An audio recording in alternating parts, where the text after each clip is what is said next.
Berserk é uma obra seinen, abordando assuntos mais delicados, mais pesados, pois devido à sua faixa etária 18+, o autor ele tem mais liberdade para colocar suas ideias em prática. Porém, não se enganem, ele não faz esses acontecimentos apenas para chocar ou para chamar a atenção do leitor ou espectador, pois se tratando de Berserk, a história se passa numa época que esse tipo de horroridade era comum, por mais ruim que seja, e o protagonista Guts passa por maus bocados vivendo nesse tempo, nessa época.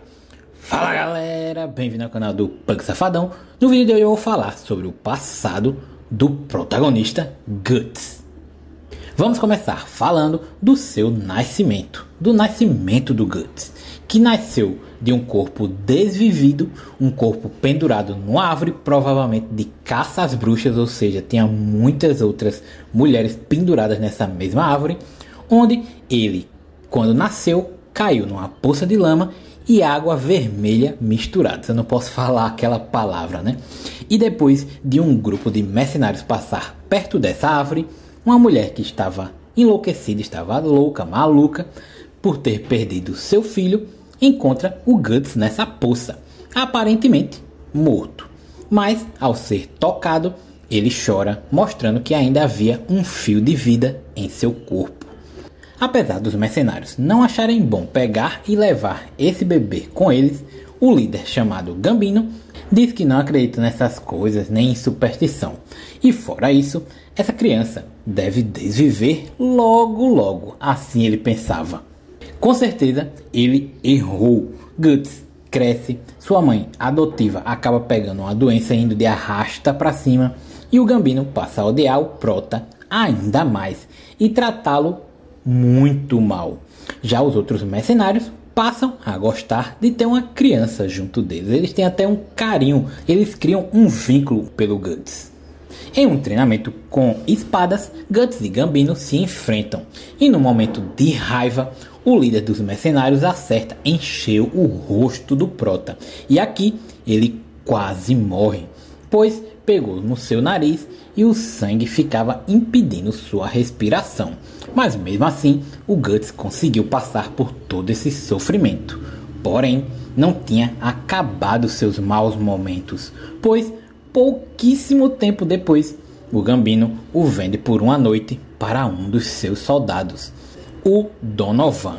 E essa noite foi um terror para o pequeno Guts. Ele foi violado mesmo tentando escapar, mesmo tentando fugir de todas as formas, usando sua força ao máximo. Ele tenta segurar uma espada que estava próximo, geralmente a espada que ele dorme junto, que ele sempre está próximo, mas ele não consegue. A força de uma criança não é a mesma de um adulto e ele infelizmente não tem escapatória.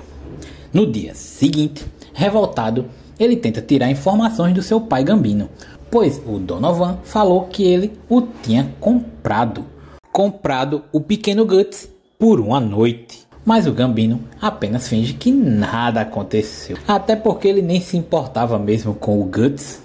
Pouco tempo depois, o Gambino perde sua perna na guerra em uma batalha e sua fúria aumenta ainda mais contra o prota. Ele começa a acreditar que os soldados estavam certos, que seus aliados estavam certos de não ter pego o Guts criança lá atrás debaixo daquela árvore, pois poderia trazer má sorte. Então, na calada da noite e muito bêbado, ele chega na barraca do Guts e tenta desvivê-lo. Guts, sem a opção, acaba acertando em cheio seu pai adotivo. E quando os outros mercenários veem aquela cena, não dão nem chance do Guts se explicar. Já tentam o desviver, acertando uma flecha no processo e durante uma perseguição, o prota cai no abismo e quase acaba com tudo com sua vida ao ser atacado por lobos. Felizmente, não era o seu fim. Ele se livra da alcateia e é encontrado por uma caravana que passava por ali e o pegou para ajudá-lo a cuidar dos ferimentos, achando que ele era um escravo que tinha fugido. Se você está gostando desse vídeo, não se esqueça de deixar seu like e também sua inscrição para dar aquela força. Alguns anos se passam e a gente vê o Guts mais velho, seguindo o mesmo rumo do seu pai adotivo, se tornando um mercenário, que era muito comum nessa época, e andando sozinho, sem rumo, encontrando o grupo do Griffiths e, contra sua vontade, entrando para esse time de mercenários, intitulados Bando do Falcão. Aqui é onde o protagonista passa boa parte da sua vida, cria vínculos e finalmente tem um bom momento de paz. É um momento de alívio para esse prota, para esse personagem que já veio carregado de muito sofrimento. Mas aí, depois de um determinado tempo, depois de alguns acontecimentos, chegamos no eclipse. E novamente, o Guts passa por momentos de desespero e sofrimento, perdendo pessoas que ele gostava, sendo traído pelo seu melhor amigo, o Griffiths, tendo sua mulher sendo tocada na sua frente sem poder fazer nada porque a força de um humano era muito pouca para enfrentar esses demônios, e no momento de fúria ele perde um dos seus braços e ainda a visão de um dos seus olhos. Porém, ainda não estava tudo acabado. Ele consegue sair do eclipse, sendo salvo pelo Skull Knight. O Guts sai completamente desnorteado. Ele não acreditava em tudo que tinha acontecido, em tudo que tinha ocorrido, e precisou de um tempo para digerir essas informações, os eventos dessa parte da história, dessa parte da sua vida.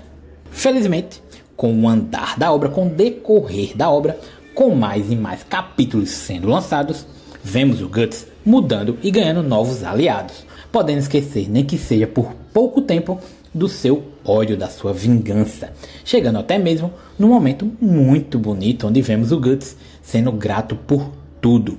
Quem acompanhou o prota durante todas essas páginas, todos esses arcos, sabe o peso dessa frase, por mais simples que ela seja. Como o autor Kentaro Miura faleceu, não vamos saber o que aconteceria na obra com o nosso querido Guts. E por mais que outras pessoas tenham decidido continuar a história, pessoas essas que trabalhavam com o Miura, sem o dono dela dificilmente terá a mesma qualidade, e eu não julgo ninguém que continuar acompanhando e gostando desses novos capítulos lançados. Eu mesmo vejo alguns, vejo vídeo de pessoas falando sobre, e quando sair o final irei ler com certeza, mesmo que para mim Berserk tenha parado no momento que o Miura foi para o céu. Por isso eu não vou considerar a parte que o Guts entra em depressão, porque isso é pós-Miura. Pós-Miura para mim é quase como um filler. E como eu já falei em outro vídeo que eu vou deixar aqui em algum lugar no card na descrição, cara, pra mim o Guts não teria como entrar nesse estado vegetativo que ele entrou nesse momento, nesses capítulos que estão desenhando atualmente. Ele precisaria de muito mais para chegar a cair, porque ele é um personagem muito forte.